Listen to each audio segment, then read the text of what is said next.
Hoy vamos a continuar aprendiendo sobre David. La semana pasada, cuando estaba haciendo mi devocional, el Señor me motivaba, ya iba a pasar a otro tema más, iba a comenzar a hablar sobre y yo se los dije a ustedes, sobre el cuidado y la sabiduría para guiar a nuestros hijos. Pero el Señor me dijo: Carlos, hay algo más que tienen que aprender en cuanto al momento en que David y Natán hablaron y Natán confrontó a David. El título de la conferencia el día de hoy es: Ame lo suficiente para confrontar. ¿Cómo es el título? Este título nos enseña algo importante. El que confronta, en realidad, ¿por qué lo hace? Porque ama.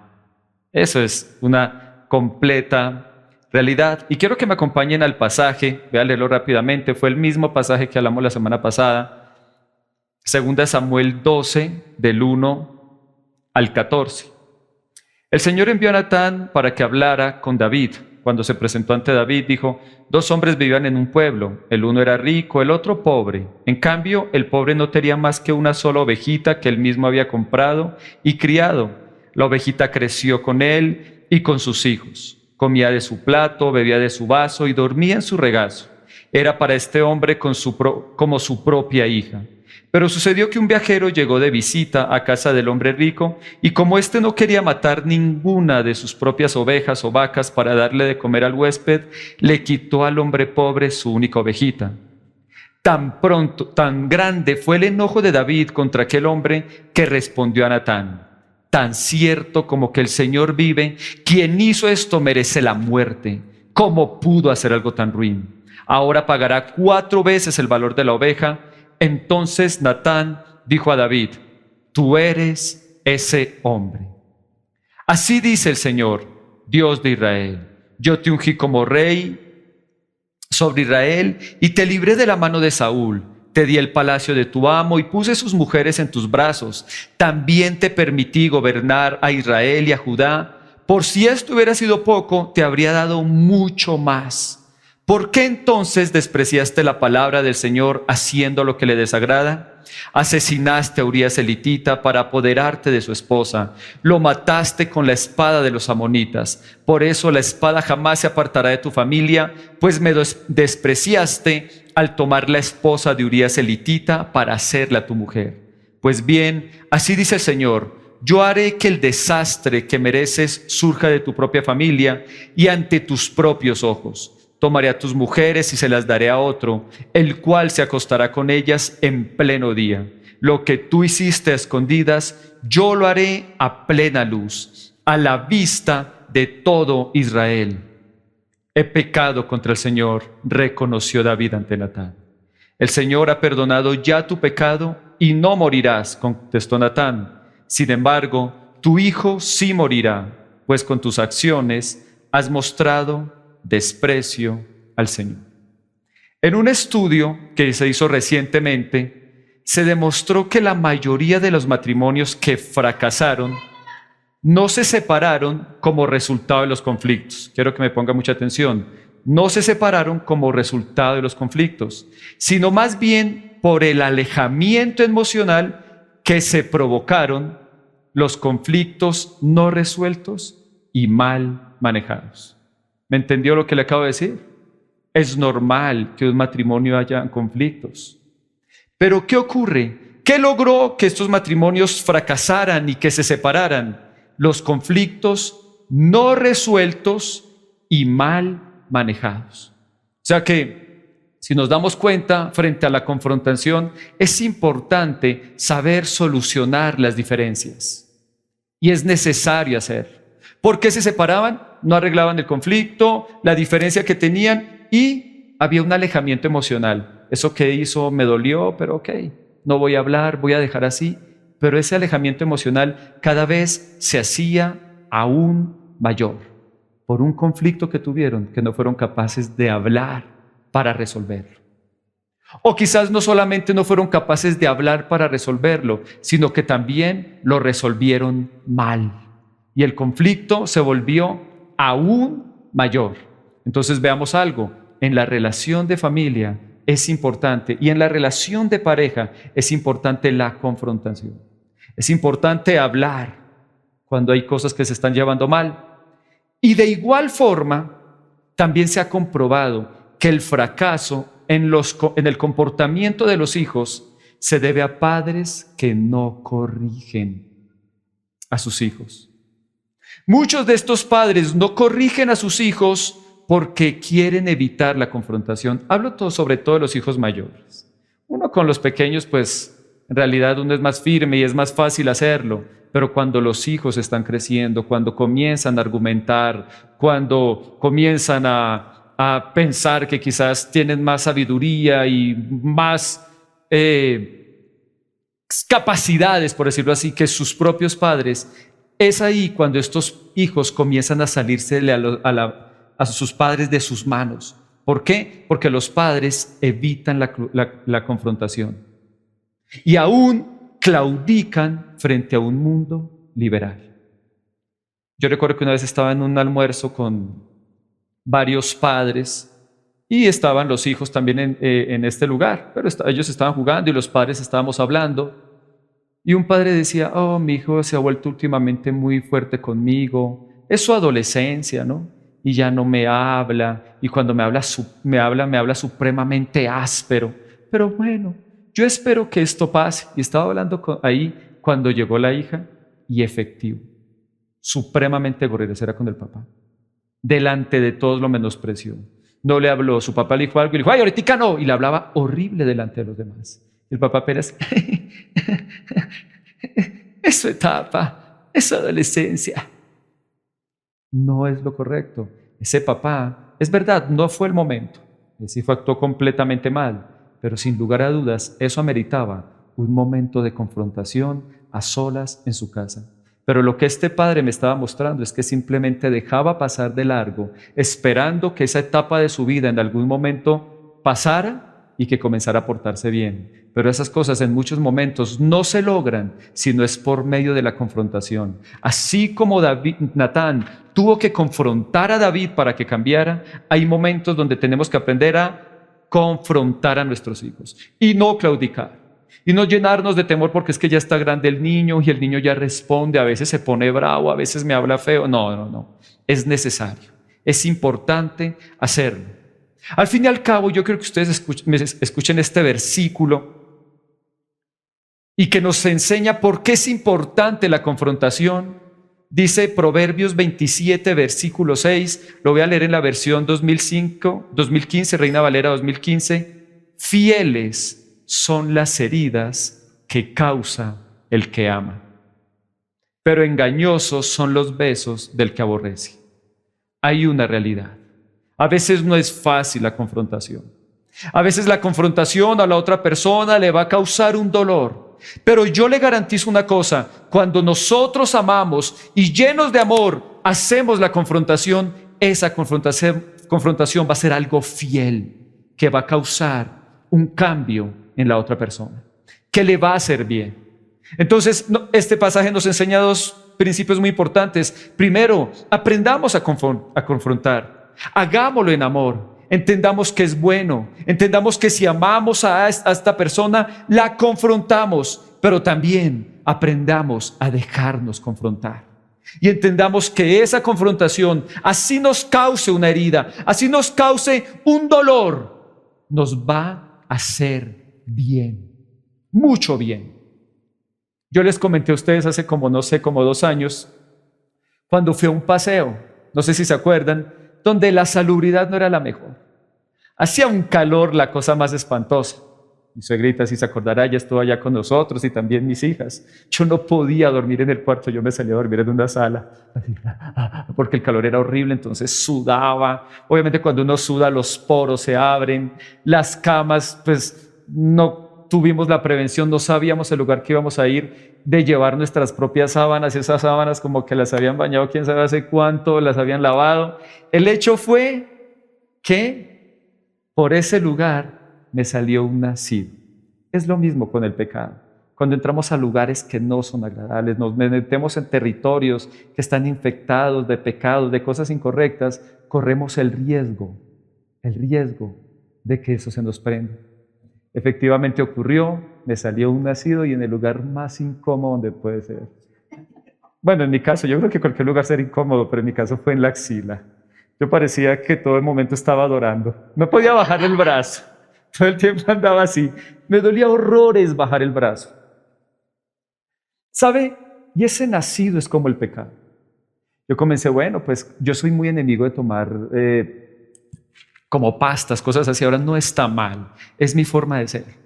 A mí me duele la cabeza y yo prefiero que se me pase antes de tomarme un Dolex. Mi esposa me dice, ¿qué te pasa, mi amor? Tómate un Dolex. Pero bueno, es mi forma de ser. Entonces yo muy esquivo con las pastas, no me tomaba nada. Y el hecho era que ese nacido cada vez se hacía más y más grande. Y cada vez me dolía más. Hasta que llegó el punto donde dije, no más. Esto tiene que tener solución. Y pues fui a que me hicieran la curación. Claro que me dolió la punzada para que toda ese pus saliera. Pero aquí, si le soy sincero, era tanto el dolor que tenía que casi no sentí la punzada. Aunque me dolió un poco. Pero la libertad cuando salió ese pus. Cuando me enviaron el antibiótico y comencé a sanar, no se compara el dolor que estaba sintiendo. Y ustedes saben, y el doctor me dijo, es que si usted no se lo sana bien, comienza a salirle en distintas partes del cuerpo, lo mismo que hace el pecado, no se sacia. Cuando no lo reconozco, cuando no hablo sobre ese pecado, cada vez toma más control de mi vida y cada vez me quiere hacer más daño. Y eso era lo que estaba pasando con David. Y Natán fue ese buen amigo, ese médico que causó la punzada en esa herida llena de materia que David tenía, esa herida llena de materia por el pecado, por las cosas incorrectas que él había hecho. Entonces, quiero que ustedes se lleven esta idea claramente, por favor, porque muchos aquí tenemos que reconocer que somos enemigos de la confrontación, ¿cierto? Aún con nuestros hijos, con nuestra pareja, nos da un miedo, queremos evitar las peleas y pensamos que la mejor manera es pasar de largo, cuando no es real. Que usted se lleve esto en su corazón. Los que realmente aman, amarán lo suficiente como para querer confrontar. ¿Qué le dije? Los que realmente aman, amarán lo suficiente como para querer confrontar.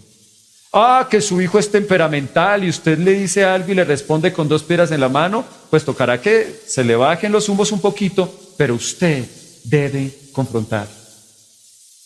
Que su esposa cuando usted la confronta, ¿quién se la aguanta después gritando y molesta y como gotera continua? Entonces dicen, no, mejor deje así. Vamos a dejar. No está bien. Escúchenme, el que ama, confronta. Como le dije, el pasaje, Proverbios 27, versículo 6, fieles son las heridas del que ama. Entonces es importante y es bueno hacerlo, porque dice aquí, pero engañosos son los besos del que aborrece. Esos que solo le dan besitos y que solo lo adulan, ay, tan lindo usted. Pero si no hay un verdadero amor, eso es puro engaño. Entonces, Natán era un amigo que amó tanto a David como para confrontarlo. Aunque, como le decía, a David le dolió, esta confrontación le hizo mucho bien. Lo llevó a reconocer su error y a salir de la fosa de pecado y las malas decisiones en las que él se encontraba. Entonces, algo que tenemos que aprender hoy es importante confrontar, ¿cierto? Pero ¿qué es importante? También hacerlo bien. Que nuestra confrontación sea efectiva. ¿Cuántos quieren aprender a confrontar de una manera efectiva? Todos lo necesitamos, ¿cierto? Porque a veces hay algunos que creen que confrontar simplemente es gritar y tratar mal a la otra persona, y eso tampoco es confrontar. Y creo que Natán, en este pasaje, nos enseñó claramente cómo confrontar correctamente. No era nada fácil lo que estaba a punto de hacer Natán. Natán estaba a punto de corregir al hombre más poderoso y más importante de todo el Oriente Medio. Y Natán estaba a punto de decirle a David lo que David durante 12 años no fue capaz de decirse a sí mismo. Entonces, ¿era fácil la tarea? No. ¿Había que hacerlo? Sí, pero había que hacerlo muy bien. Y eso fue lo que hizo Natán. Entonces vamos a aprender 2 lecciones importantes en el día de hoy. La primera, cómo confrontar efectivamente.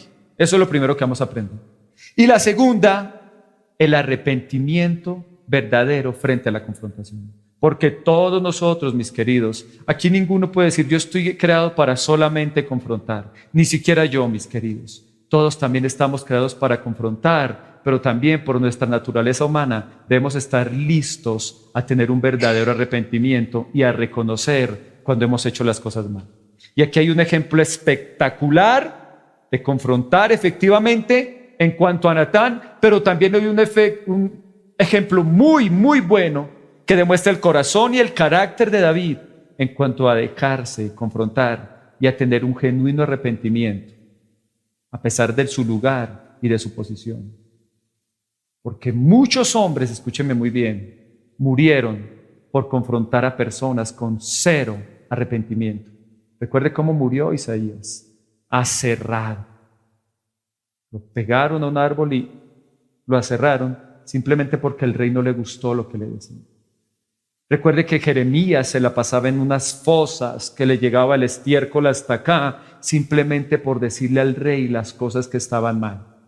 Entonces es admirable en David también la postura que tuvo, aunque David fue más poderoso que estos 2 reyes que le estoy hablando acá. David era más poderoso, pero fue capaz de caer de rodillas y decir, he pecado contra el Señor. Entonces vamos a aprender estas 2 cosas. Comencemos con cómo confrontar efectivamente. Vamos al versículo 1. La parte A dice, el Señor envió a Natán para que hablara con David. Lo primero que vemos acá es, escoja el momento correcto.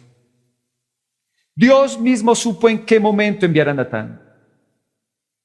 Piensa en esto, David había pasado por un tiempo de mucha dureza en su interior. David no se dejaba corregir de nadie, David estaba bastante duro en su interior. ¿Y cuál era entonces el momento ideal?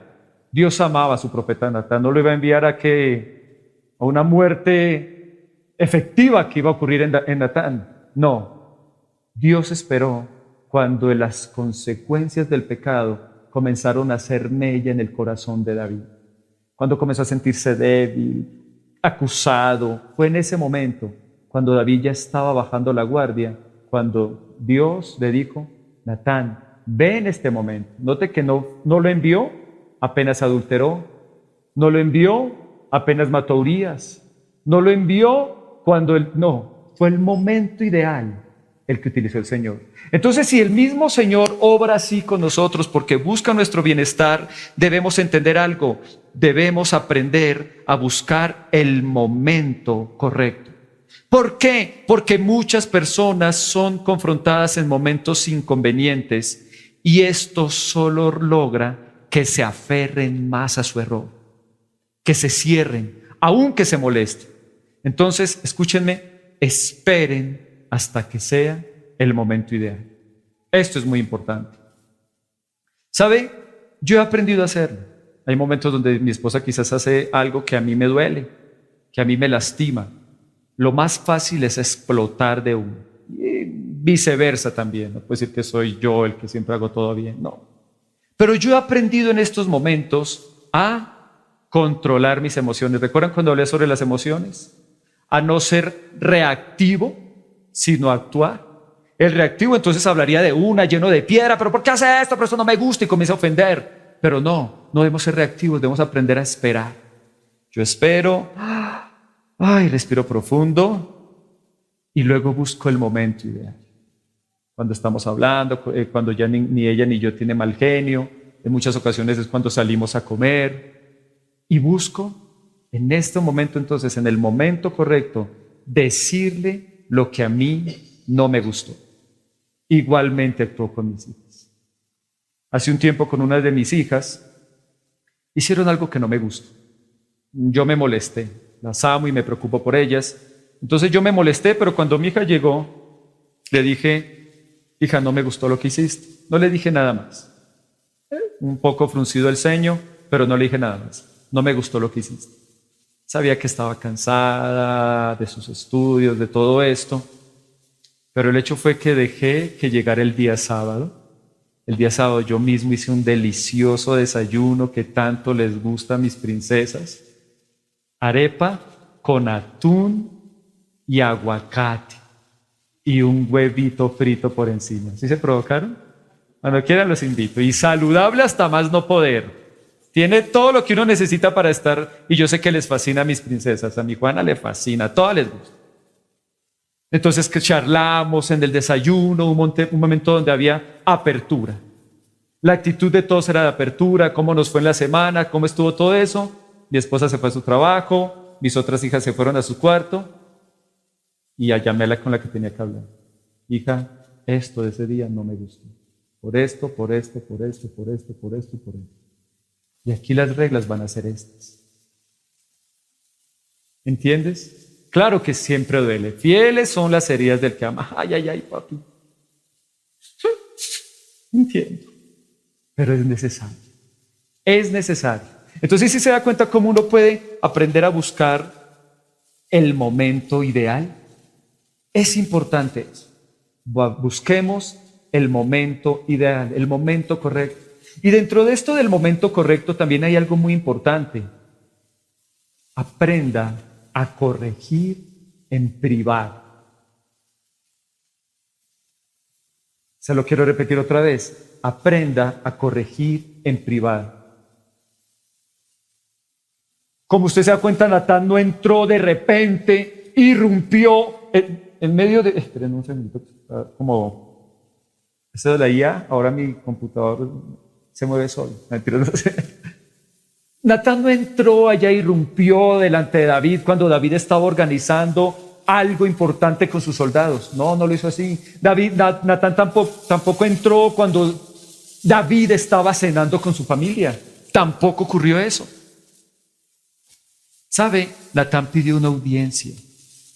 Esperó para estar a solas con David y en privado habló con él. Esto, querida familia ON, es importante. Recuerde algo, las felicitaciones se dan en público, las correcciones se hacen en privado. Natán fue completamente prudente. Tiene como un sonidito, ¿será que tengo mal puesto el este? Sí. Gracias. Después te corrijo por eso. En privado. Entonces las felicitaciones se dan en público y las correcciones se hacen en privado. Busque que sea momento, como yo hice con mi hija, donde estemos solos. Ay, Dios mío, está pero inquieta. Momentos donde ustedes estén solos.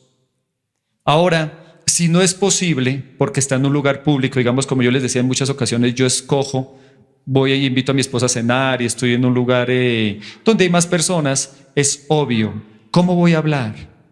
Suave, ¿no? Mi amor, mira que esto no me gustó, esto y esto, pero lo habla uno suave. Pero cuando uno comienza delante de todo el mundo a alzar la voz, a gritar y a acalorarse, yo le pregunto una cosa, ¿se va a lograr algo? A veces lo hacemos, a veces recurrimos a esa mala acción con el propósito de alejar el problema, ¿cierto? De distraer la contienda y sobre todo cuando somos los que cometimos el error. Mira, no hiciste eso. ¿Entonces qué? ¿Me va a venir a corregir? Y entonces el que está corrigiendo ya no siente la libertad, ¿cierto? Comienza, no, pero tranquila, baja la voz. No, pero nadie no sé qué. ¿Y qué me iba a decir? Pues dígalo duro, a ver, ¿qué pasó? Y entonces la persona comienza a mirar a todos lados y todo el mundo mirando. Y no te preocupes, no era nada en realidad. No te preocupes, deja así. Eso es parte de corregir en privado. Aprender a bajar la voz, aprender a escuchar. El que está confrontando, hablar de la mejor manera posible, pero el que está recibiendo la confrontación también escuchar con atención, ser sensible y no alzar la voz. Eso es parte también de corregir en privado. ¿Qué ocurre cuando pasa esto? Cuando se alza la voz, ¿se podrá solucionar el problema? Para nada. El que estaba hablando, el que estaba dando la corrección, procura hablar de otro tema, ¿cierto? La otra persona en realidad no va a recibir nada, porque está haciendo un show y un espectáculo delante de todos. El que iba a corregir ya ni atención pone, porque está mirando es que todo el mundo está con los ojos puestos en esa mesa, mientras el otro grita desenfrenadamente. Entonces, tenemos que aprenderlo. También vamos a estar en lugares donde estén personas a nuestro lado, pero aprendamos a hablar suave. Entonces, ¿cuál es el primer consejo? Escoja el momento correcto y preferiblemente hágalo en privado. Veamos el segundo consejo. Escoja las palabras adecuadas. Vamos al versículo 1, la parte B. Cuando se presentó ante David, dijo: 2 hombres vivían en un pueblo. El uno era rico y el otro pobre. En cambio, el pobre no tenía más que una sola ovejita que él mismo había comprado y criado. La ovejita creció con él y con sus hijos. Comía de su plato, bebía de su vaso y dormía en su regazo. Era para este hombre como su propia hija. Pero sucedió que un viajero llegó de visita a casa del hombre rico, y como éste no quería matar ninguna de sus propias ovejas o vacas para darle de comer, al huésped le quitó al hombre pobre su única ovejita. Algo que me llama la atención fue que Natán no se dirigió a David diciéndole, no abrió la puerta o no cerró la puerta y en privado le dijo: estás en pecado, estoy avergonzado de ti. ¿Qué hubiera pasado donde hubiera comenzado así? David se cierra de inmediato. ¿Sabe que cuando una persona se siente atacada, así como usted físicamente cuando lo están atacando, usted se defiende, o sea, se cierra? ¿Sabe que mentalmente pasa lo mismo? Cuando le hablan fuerte, cuando lo están confrontando de una manera fuerte, de inmediato lo que buscamos hacer, nuestra mente también se cierra y ya no recibe. Entonces David tuvo que ser muy sabio. David no fue directamente a hablarle fuerte: estás en pecado, usted lo que me da es una vergüenza, qué pena de rey el que tenemos. No, Natán fue sabio y utilizó las mejores palabras, que quizás ya había planeado con anticipación. Lo que hizo fue mostrarle sabiduría frente al pecado que había cometido. ¿Sabe qué hizo David? Natán logró que David se colocara la soga al cuello. Natán solo tuvo que jalarla. ¿Quiere verlo? Mira lo que dice acá. Tan pronto Natán le habló, versículo 5, tan grande fue el enojo de David que respondió a Natán: tan cierto como que el Señor vive, quien hizo esto merece la muerte. Apretó la soga. ¿Cómo pudo hacer algo tan ruin? Ahora pagará 4 veces el valor de la oveja. Entonces Natán dijo: tú eres ese hombre. Súper sabio. Él solamente jaló la cuerda, pero él logró que David viera su propio error. Proverbios 25 del 11 al 12 dice lo siguiente, lo voy a leer en la versión 2015. Manzana de oro con adornos de plata es la palabra dicha oportunamente. Como zarcillo de oro y joya de oro fino es el que reprende al sabio que tiene oído dócil. De nuevo, habla del que reprende y habla del que se deja reprender. Pero note lo que está diciendo. Manzana de oro con adornos de plata es la palabra dicha oportunamente. ¿Y qué quiere decir oportunamente? Escogió las palabras adecuadas y escogió también el momento correcto. Y eso debemos hacer. Queda así: manzana de oro con adornos de plata. ¿Qué quiere decir esto? Un adorno hermoso. Eso que hizo Natán fue majestuoso. Qué manera de convencer de pecado a David. Cómo los predicadores debemos aprender de eso, ¿no? En vez de simplemente estar dando garrote, que hay algunos predicadores que no tienen la Biblia, Dios habla hoy, sino Dios grita hoy, es que tú eres el peor, es que siempre la embarras, es que eres el peor pecador del mundo, tú allá. No, no. En realidad la gente simplemente se siente tan atacada que es muy poco lo que reciben. Natán, sin alzar la voz, con sabiduría, logró que David se sintiera como lo peor. Sintiera y reconociera su pecado y lo malo que había hecho. Sigamos aprendiendo. Lo siguiente que debemos tener en una buena confrontación es: diga la verdad absoluta. Leamos el pasaje, versículo 7. Entonces Natán dijo a David: tú eres ese hombre. Así dice el Señor, Dios de Israel: yo te ungí como rey sobre Israel y te libré de la mano de Saúl. Te di el palacio de tu amo y puse sus mujeres en tus brazos. También te permití gobernar a Israel y a Judá. Y por si esto hubiera sido poco, te habría dado mucho más. ¿Por qué entonces despreciaste la palabra del Señor, haciendo lo que le desagrada? Asesinaste a Urías, el hitita, para apoderarte de su esposa. Lo mataste con la espada de los amonitas. ¿Sabe? No se vaya por las ramas. No, es que pues te quería decir una cosa que pues y está haciendo como cara de enojado. No, es que se pone como el Chavo, ¿no? Sí lo digo. Sí lo digo. No, no se vaya por las ramas. Diga la verdad claramente. Con respeto, pero dígala. Con firmeza, pero dígala. No se vaya por las ramas. Algo importante también es: no diga mentiras, porque esas mentiras pueden desacreditar su verdad. ¿Me estoy haciendo entender? Entonces usted quizás quiere corregir en una persona, no sé, su mal genio, y usted le dice: no, es que mira, tú eres mal geniada porque en esta ocasión hiciste eso y me hablaste de esta manera también. Y después, ya para querer dejar clara la idea, comienza a inventar. Y se acuerda que después usted comenzó a gritar ahí toda gritona. ¿Qué pasa con la otra persona? Y un momentico, yo no hice eso. Y se va la verdad absoluta y se centra en una mentira que nunca ocurrió. Entonces, diga solamente la verdad absoluta. Hable de aquello con claridad y con firmezas. No se vaya por las ramas. Ahora, importante también, no se deje llevar por los rumores. Ay, es que me dijeron. No. Si usted va a decir la verdad absoluta, asegúrese de hacerlo bien. Indague. Dese cuenta, y cuando usted tenga la verdad absoluta, ahí sí, hable. Aténgase únicamente a los hechos. ¿Sí está aprendiendo? Tome nota, porque es bien importante que lo tenga presente. O también recuerden que la conferencia queda ahí en nuestra página de YouTube para que la tenga presente y esté recordando estos principios que son muy importantes. Y algo más. Y por ser el último, no el menos importante, en realidad es muy importante. Para confrontar es necesario tener mucha valentía. Como le decía, Natán estaba confrontando al hombre más poderoso del Oriente Medio. ¿Sabe?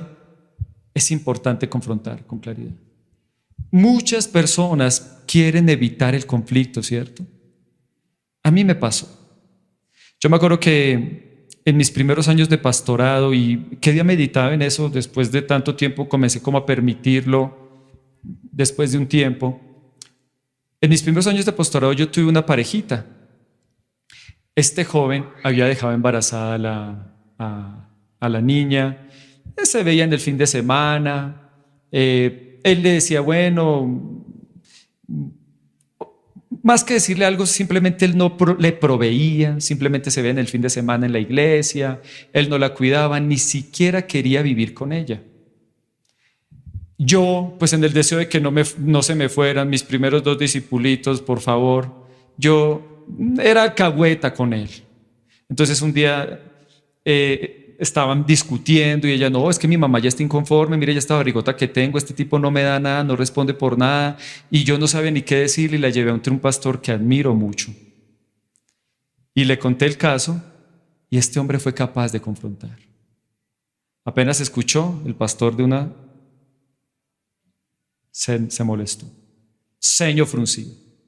Y apenas acabó le dijo, ¿y usted sí tuvo los pantalones para embarazarla, no tiene los pantalones para responder?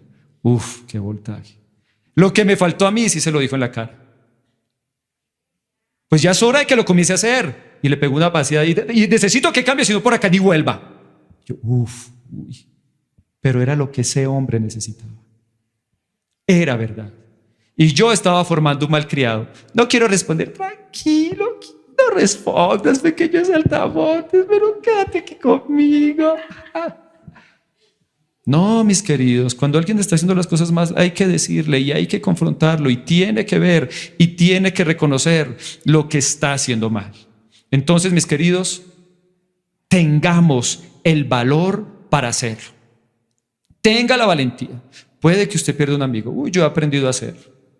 Yo me acuerdo cuando tuve que dar mi paso, cuando comencé a conocer la verdad del evangelio, y personas que quizás yo antes veía con un respeto la cosa más increíble y me han enseñado que no puedo decirles absolutamente nada, pero yo tenía que aprender que mi vida iba a tener que experimentar momentos de conflicto, pero la verdad la tenía que hacer. ¿Podía perder un amigo? Sí, quizás, pero la verdad se tenía que decir. Perdí un amigo, perdí varios amigos, es verdad, pero la verdad se tenía que decir. Porque al fin de cuentas, la verdad, y solamente la verdad, es la que nos hace libres. Y tenemos que aprender a hablarla con claridad. Y tenemos que tener el valor para hacer. Con toda firmeza. Recuerde lo que le dije. Fieles son las heridas de que ama. Asegúrese de que está confrontando en amor. Y como le dije, quien no ama, no confronta. Entonces ya vimos las características, las virtudes, las cualidades de Natán al momento de confrontar. Pero ahora también hay algo que es muy importante y que también nos va a servir a todos. La segunda lección que vamos a aprender el día de hoy es la reacción de David de un verdadero arrepentimiento. ¿Qué hizo David frente a todo eso? Veamos el versículo 13. He pecado contra el Señor, reconoció David ante Natán. Qué importante, ¿no? Reconocer. A veces nos cuesta horrores, ¿no? Reconocer nuestras fallas. Yo pienso que mientras Natán hablaba, cuando le dijo ese hombre eres tú, esas 4 palabras, David se quedó frío, solamente miraba a Natán. Yo creo que le dio la pálida y como pudo se sentó.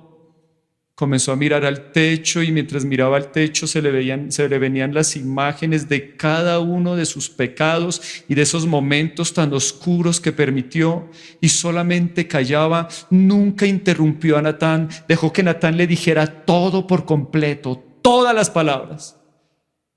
Y cuando Natán acabó, David cayó de su trono, se postró y dijo, he pecado contra el Señor. Esa es la actitud. Reconocer con sinceridad. David reconoció. El Salmo 51, recuerdan que yo se los enseñé la semana pasada, fue el salmo después de que Natán le dijo las palabras. Me imagino que Natán salió, cerró la puerta y David se quedó solo en ese lugar, postrado ahí de rodillas. Cuando cayó de rodillas, ya Natán había cumplido con su parte. David había dicho, he pecado, y cuando pecó, ¿qué ocurrió?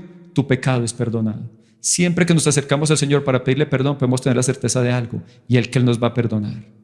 Pero cuando Natán se fue y cerró la puerta, David ahí en ese momento compuso un salmo tan hermoso como el Salmo 51.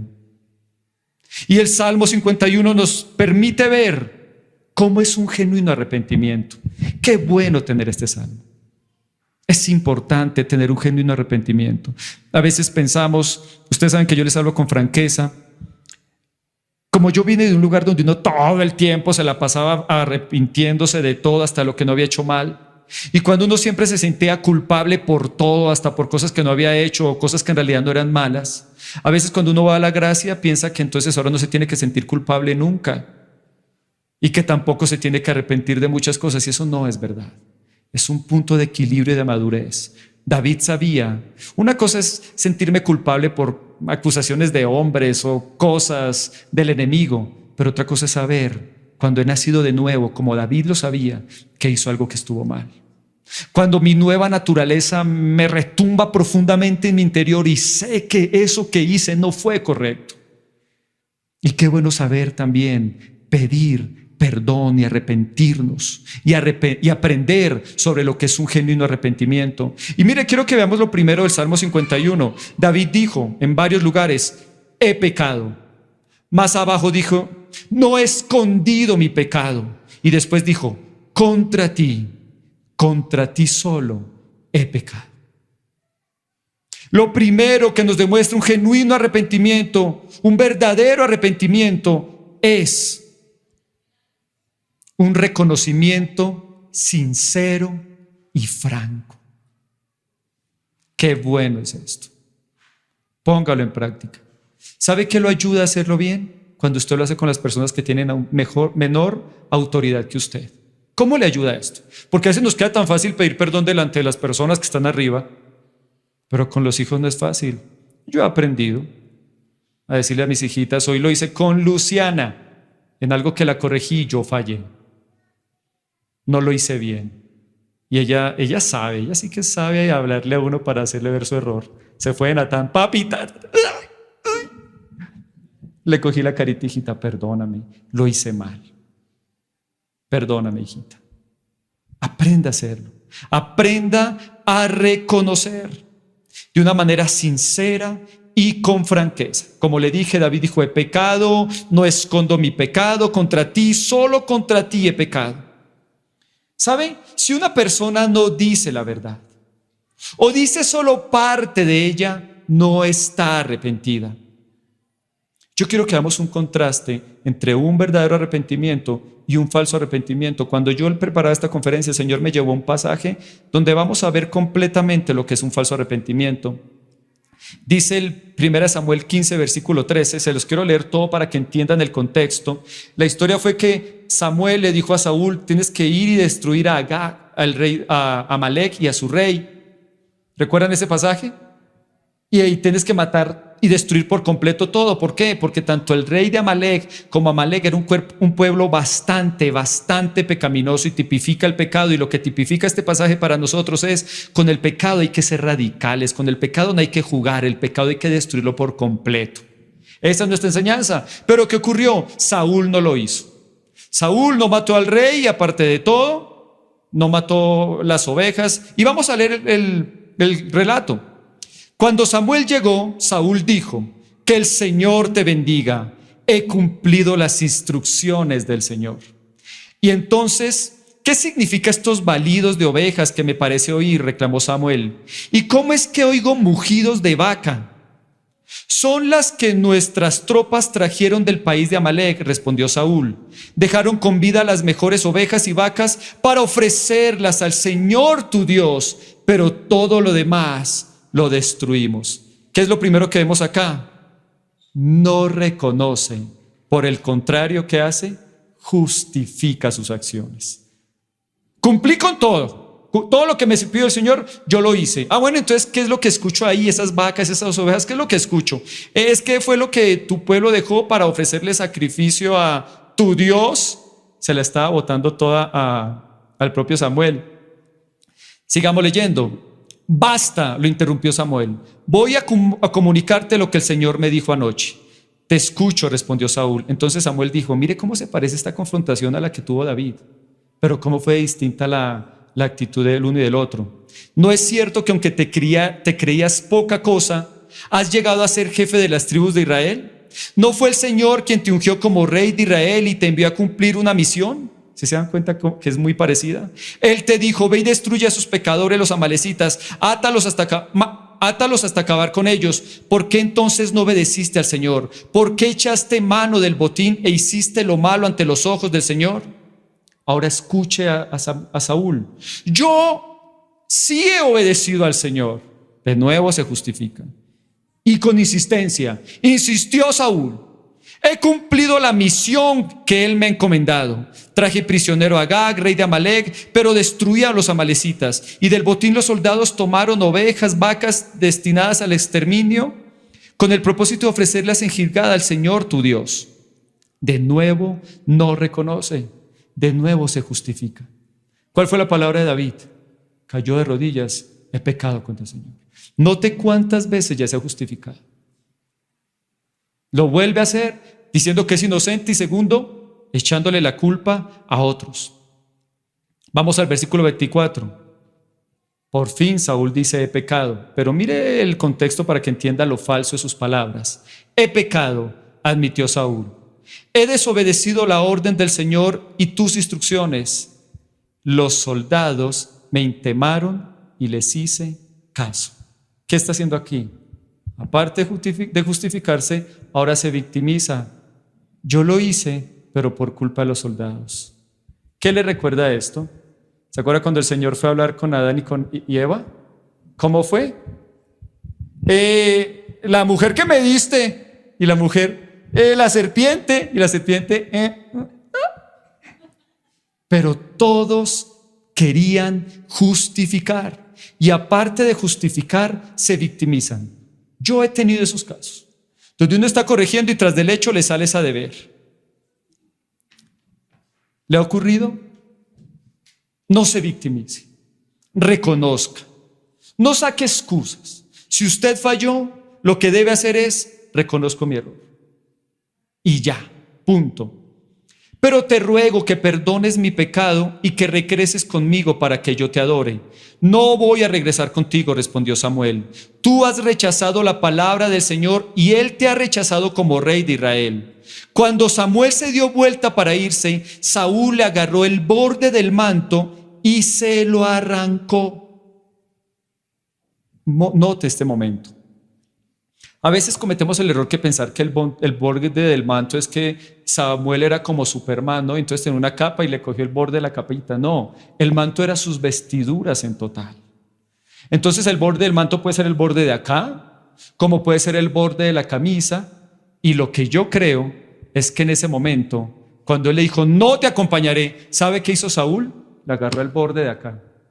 Mancito que medía casi 2 metros. Al viejito de Samuel. Entonces yo quiero que usted entienda lo que ocurrió aquí. Él se iba a ir y le dijo, un momentico, usted me va a acompañar delante de los ancianos. Bueno, Samuel hizo, bueno, así por las buenas, sí. ¿Sabe que un mal arrepentimiento, cuando una persona no tiene un verdadero arrepentimiento, se molesta y se pone violenta con quien lo corrige? Es más, eso ocurrió. Samuel dijo, no voy a ir, pero después de que le agarró el manto, dice que fue con él. Le tocó hacerlo. Así por las buenas le tocó ceder. Dice acá, y Samuel regresó con él. Bueno, está bien. Y Saúl adoró al Señor. Luego dijo Samuel, tráiganme a Agag, rey de Amalec. Agag se acercó confiadamente, pues pensaba, bueno, quiero ir más abajo.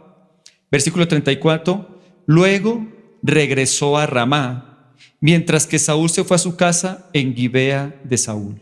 Versículo 35. Samuel nunca más volvió a ver a Saúl, aunque hacía duelo por él. Y el Señor lamentaba haber puesto a Saúl como rey por Israel. Note que aquí hay una frase muy interesante. Samuel nunca más volvió a ver a Saúl, aunque hacía duelo por él. Entonces note algo. ¿Cómo estaba Samuel? Hacía duelo, decía, Señor, perdónalo, Señor, ayúdalo. Samuel quería a Saúl y quería su bienestar. Pero aunque eso ocurrió, nunca se volvieron a ver. Entonces el pasaje nos deja ver con claridad algo. ¿Quién fue el que nunca más quiso acercarse a quién? Saúl a Samuel. Porque Samuel seguía pidiendo por él y seguía buscando el bienestar de él. Mas Saúl dijo, no, con este mancito yo no quiero nada y a mí no me gusta que me corrijan. A mí no me gusta que me digan lo que hizo mal, lo que hice mal. Y se llenan de argumentos falsos para al final no permitir la corrección. Eso, mis queridos, es un falso arrepentimiento, del cual Dios nos debe cuidar de permitir en nuestra vida. Entonces, cuando tenemos un verdadero arrepentimiento, hay ese deseo de apartarnos totalmente del pecado. Note algo, Saúl simplemente le dijo: por favor, acompáñame porque quiero que los ancianos me vean contigo. ¿Qué quiere decir eso? A mí me importa muy poquito lo que piense el Señor. A mí lo que me importa es lo que piensen los ancianos, porque los ancianos eran los jefes de las tribus. ¿Me hago entender? Y si algún anciano, algún jefe de tribu estaba en contra, lo que él perdía era su puesto y su posición. A él le importaba muy poquito Dios. A él le importaba el lugar donde estaba. Esa es la diferencia. Más David dijo: he pecado contra el Señor. Eso es un genuino arrepentimiento. Y un genuino arrepentimiento va con el deseo de apartarse totalmente del pecado. El que confiesa sus pecados y se aparta alcanzará misericordia. Yo creo que usted entiende algo. Arrepentimiento, y por sí que la palabra arrepentimiento en el original, ¿sabe cuál es? Metanoia. ¿Sabe qué quiere decir metanoia? Cambio de mente. Dar una vuelta de 180 grados. Una vez dije de 360 grados y no es así. De 180. Es querer hacer completamente lo contrario. Un genuino arrepentimiento viene con el deseo, escúcheme muy bien, se lo quiero repetir, de apartarse totalmente. Cambio de mente, cambio de actitud. Y veamos los pasajes del Salmo 51, verso 2. Lávame más y más de mi maldad y límpiame de mi pecado. No quiero este pecado en mi vida. Verso 7, purifícame con hisopo y seré limpio. Lávame y seré más blanco que la nieve. No quiero esta mancha en mi interior. Versículo 10, crea en mí, oh Dios, un corazón limpio y renueva un espíritu recto dentro de mí. Deseo de cambiar. Verso 13, entonces enseñaré a los transgresores tus caminos y los pecadores se convertirán a ti. Quiero no seguir pecando, ahora quiero enseñarle a los demás a no pecar. Eso demuestra un verdadero arrepentimiento. ¿Se da cuenta? Alejarse de ese pecado y no querer volver a cometerlo. Dar una vuelta de 180 grados. El arrepentimiento es dar media vuelta, teniendo como base la verdad y caminar en la dirección opuesta, rompiendo de manera definitiva con las cosas pecaminosas que antes practiqué. Y en tercer lugar, si hay verdadero arrepentimiento, hay humildad y quebrantamiento de espíritu. ¿Usted le parece que estaba muy humilde Saúl cuando agarró del cuello a Samuel, a su autoridad? Al que lo ungió como rey, le dijo: usted me va a acompañar, ¿entendido? Hay gente que cuando uno los va a corregir se ponen como pavos reales y sacan todas sus plumas y antes sacan el pecho y se molestan y ¿usted no sabe quién soy yo? No, mis queridos, la verdadera. Mire lo que dice David, es versículo 17. Los sacrificios de Dios son el espíritu quebrantado. El corazón contrito y humillado no desprecias tú, oh Dios. ¿Sabe yo qué he aprendido a hacer con mis hijas? Yo comienzo a hablarles con mucho cariño cuando las estoy corrigiendo.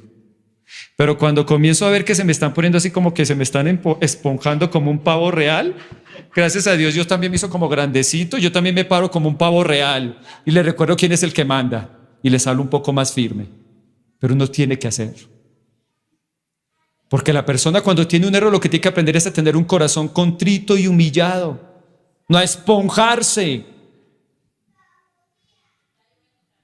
Y eso debemos aprenderlo a hacer, mis queridas, no solo los padres, porque los padres somos los encargados de hacerlo, pero si por alguna razón de la vida usted como madre, el papá está ausente, aprenda también a pecho de paloma y parársele firme al hijo y decirle: un momentico, así no son las cosas. Hay que hacerlo. Es importante. Es importante. Por eso le digo, versículo 17, los sacrificios de Dios son el espíritu quebrantado, el corazón contrito y humillado no desprecias tú, oh Dios. Parte de un verdadero arrepentimiento es tener ese corazón. Parte de un verdadero arrepentimiento es reconocer. Miren, yo llevo más de 27 años pastoreando y yo he visto cuando uno corrige a alguien y antes le sale a deber. Uy, pero ¿cómo me estás hablando de fuerte? Ay, pero no me diga eso. Ay, pero uy, tuve traumas. He tenido unos casos, mis queridos, he tenido unos casos que de verdad que uno son tan locos. Una vez un muchacho, déjeme explicárselo de la mejor manera posible porque tiene que ver mucho con el área sexual. Escoger las mejores palabras. La esposa llegó y dijo, es que mi esposo me fue infiel. Lo vieron por allá en la zona de las nenas malas. Alguien lo vio y él entró a un lugar y me fue infiel. Y él, pero es que mi mujer no me comprende. Venía del trabajo y venía cansado y necesitaba que alguien me hiciera masajes. Pero cuando esa mujer me estaba masajeando, abusó de mí, se le pasó el masaje. ¡Ah! Dios mío, qué manera de... Yo no sabía si reírme o que me diera pie. Es que se pasó con el masaje y comenzó a llorar. Se victimizó. Cuando era chiquito me violaron. Ay. Casi que lo logra, hermano. Menos mal que cuando volteé a mirar a esta mujer cómo está esto, le dije, no, un momentico, hermano, reconozca su error. ¿Usted qué hace por allá? Y si necesita un masaje, pues llega a la casa que usted tiene quien la masajee. ¿Qué hace buscándolo por allá? Pero la gente es experta. Eso no se queda solo a Saúl. A veces esta naturaleza carnal, ¿cómo sabe? Tras del hecho fue que la mujer le salió a deber y yo también le salí a deber. Porque el hombre estaba herido y necesitaba que yo lo sanara y la mujer no comprendió que el hombre estaba cansado. Todos le salimos a beber. Un verdadero arrepentimiento tiene un corazón humilde y quebrantado. Eso es un hecho. Cuando uno tiene un verdadero arrepentimiento no tendrá una actitud defensiva, ni se mostrará irado, altanero o amargado como lo hizo Saúl. Un corazón contrito y humillado no exige nada, solamente reconoce.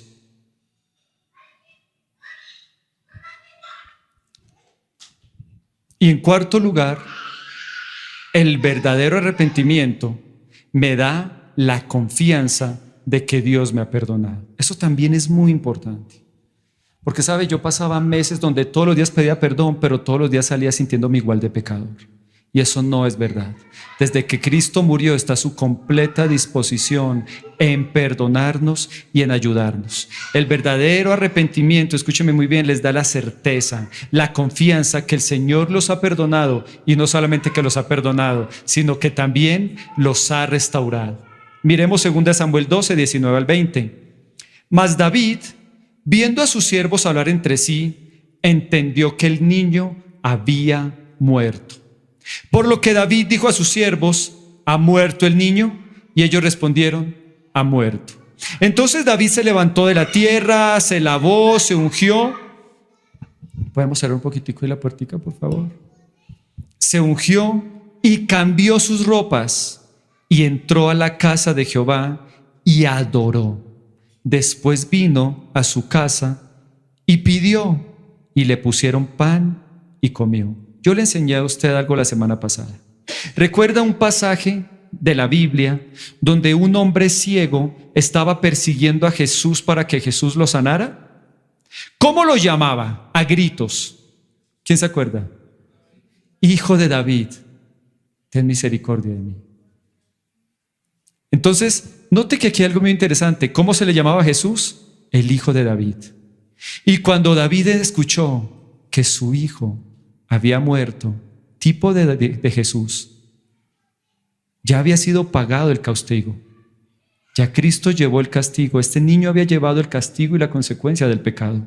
El inocente, como les enseñé la semana pasada, murió por causa del culpable. Y eso es lo que el Señor hace todo el tiempo con nosotros. Murió por nosotros. De tal manera que cuando él escuchó que el niño había muerto, no se quedó. Entonces David se levantó de la tierra. Ya estoy perdonado. Se lavó, se ungió, cambió sus ropas, entró a la casa de Jehová, adoró, adorando ya no hay deuda, ya no debo nada, ya puedo adorar con libertad. Usted también debe entender eso, un verdadero arrepentimiento.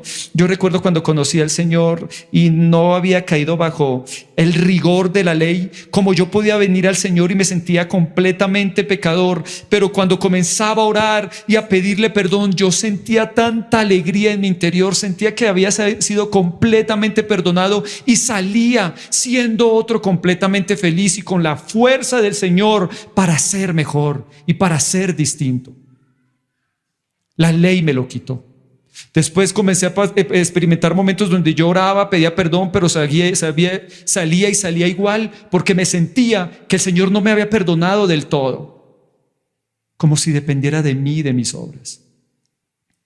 Pero cuando conocí la gracia volví a sentir lo mismo. Volví a entender que siempre que yo pido perdón, ya Cristo llevó el castigo para darme su paz.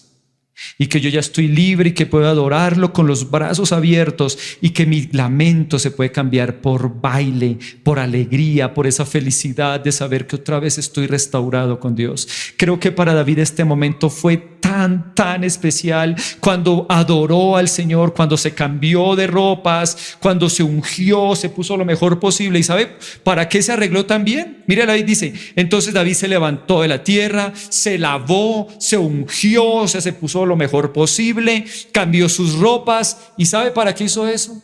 Para entrar a la casa del Señor. Eso es lo que hacemos todos los domingos, ¿verdad? Nos ponemos la mejor pinta para ir donde el Señor, para estar delante de Él. Y después vino a su casa, pidió y le pusieron pan y comió. Un verdadero arrepentimiento también me da la certeza que mi buen Dios siempre está dispuesto a perdonarme. Esa es la bendita gracia. Un buen Dios que siempre está dispuesto a perdonarnos y a ayudarnos a cambiar. Cuando nos acercamos al Señor, estemos seguros que de parte de Él nos lo prometió y Él es fiel y justo para limpiarnos, perdonarnos y limpiarnos de toda maldad.